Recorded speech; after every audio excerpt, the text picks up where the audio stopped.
இரட்டிப்பான நன்மைகளை தந்திடுவார். இரட்சகராம் இயேசுராஜன் தந்திடுவார். இரட்டிப்பான நன்மைகளை தந்திடுவார். இரட்சகராம் இயேசுராஜன் தந்திடுவார்.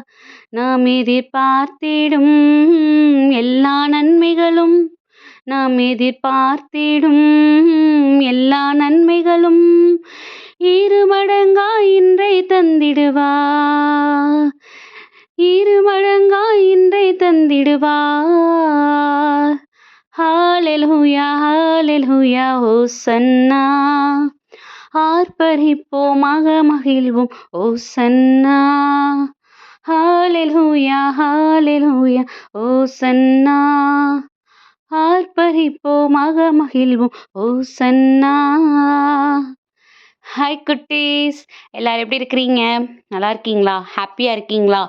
இன்றைக்கி ரொம்ப சூப்பரான ஒரு பாடல். ரெட்டிப்பான நன்மைகளை அதுவும் நம்ம எதிர்பார்க்குற விஷயத்தில் நமக்கு யார் செய்ய போகிறாங்கன்னு நம்ம பார்த்துருக்குறோம். நம்ம இரட்சகராம் இயேசுராஜான் செய்ய போகிறாங்க நமக்கு.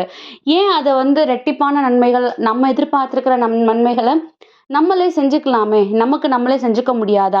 இல்லை அந்த பாடலில் நம்ம ஃப்ரெண்ட்ஸ் செஞ்சு கொடுப்பாங்க, நம்ம ஃபேமிலியில் உள்ளவங்க செஞ்சு கொடுப்பாங்க, அந்த மாதிரி பாட்டு இருந்திருக்கலாமே. ஏன் பர்டிகுலராக ரெட்டிப்பான நன்மைகள், அதுவும் நம்ம எதிர்பார்த்துருக்கிற விஷயத்தில் கிடைக்கக்கூடிய எல்லா நன்மைகளும் நம்ம ஏசப்பா செஞ்சு கொடுப்பாங்க. அதனால நம்ம சோர்ந்து போகாமல் சந்தோஷமாக ஆர்ப்பரிப்போம், மகிழ்ந்திருப்போம்னு எதுக்காக குட்டீஸ் அப்படி ஒரு பாடல் நமக்கு கிடைச்சிருக்குது? உண்மையிலேயே நீங்கள் அவருடைய அன்பை ரியலைஸ் பண்ணியிருக்கிறீங்க, இந்த நொடி பொழுது வரையிலும் அவருடைய அன்பை உணர்ந்திருக்கிறீங்க அப்படின்னா இந்த பாடலுடைய உண்மையான அர்த்தம் கண்டிப்பாக நமக்கு புரியும் குட்டீஸ். ஏன்னா அவரை தாண்டி நம்மளை நிறைவான சந்தோஷத்துக்குள்ளே வச்சிருக்கிறதுக்கு யாராலையும் முடியாது. அதற்காக அவர் டைரெக்டாக வருவாரா அப்படின்னா நம்மளை சுற்றி இருக்கிறவங்களை பயன்படுத்தி அவங்க மூலியமாக நம்ம நினைப்பதற்கும் மேலாக நம்மளை நிறைவாக சந்தோஷப்படுத்த அவரால் தான் முடியும் குட்டீஸ். ஏன் பாருங்களேன், 1 கொரிந்தியர் 3:7 படியா, நடுகிறவருக்கும் பெருமை இல்லை, நீர் பாய்ச்சுகிறவருக்கும் பெருமை இல்லை, விளையச் செய்யும் கடவுளுக்கே பெருமை அப்படிங்கிற வசனம் கொடுக்கப்பட்டிருக்குது. நீங்கள் நினைக்கலாம், இந்த இடத்துல எனக்கு என் ஃப்ரெண்டு தானே ஹெல்ப் பண்ணாங்க, என் ஃப்ரெண்டு மட்டும் எனக்கு இந்த உதவி செய்யலை அப்படின்னா நான் அவ்வளோதான் அப்படின்னு நீங்கள் நினச்சிட்டு இருக்கலாம் ஒரு சில விஷயங்களில். ஆனால் இதில் இந்த வசனத்தை பார்த்தீங்கன்னா புரியும், நடுகிறவருக்கும் பெருமை இல்லை. நம்ம ஒரு விஷயத்த செஞ்சுட்டு அந்த விஷயத்துக்காக நம்ம என்ன பண்ணிட்டு இருக்கோம், ஏதோ ஒரு நல்ல முடிவை நம்ம எதிர்பார்த்துட்டு இருக்கோம்னு வச்சுக்கோங்களேன், நம்ம தான் நடுகிறவராக இருக்கிறோம். நீர் பாய்ச்சுகிறவருக்கும் பெருமை இல்லை. நீர் பாய்ச்சுகிறது யாரு அப்படின்னா, நம்ம நல்லபடியாக வளர்ந்து வர்றதுக்கு நம்ம கூட இருந்து நிறைய பேர் ஹெல்ப் பண்ணுறது உண்டு. இப்போ நான் சொன்ன மாதிரி எனக்கு அந்த விஷயத்தில் என் ஃப்ரெண்டு தானே ஹெல்ப்பாக இருந்தாங்கன்னு நம்ம நினைக்கலாம். ஆனால் உண்மையிலேயே விளையச் செய்யும் கடவுளுக்கே பெருமை. அந்த ஃப்ரெண்டு மூலியமா நமக்கு நிறைவை கொண்டு வந்து சேர்த்தது யாரு? நம்ம ஏசப்பா தான் குட்டீஸ். இந்த உண்மையை நம்ம புரிஞ்சுக்கிடணும்.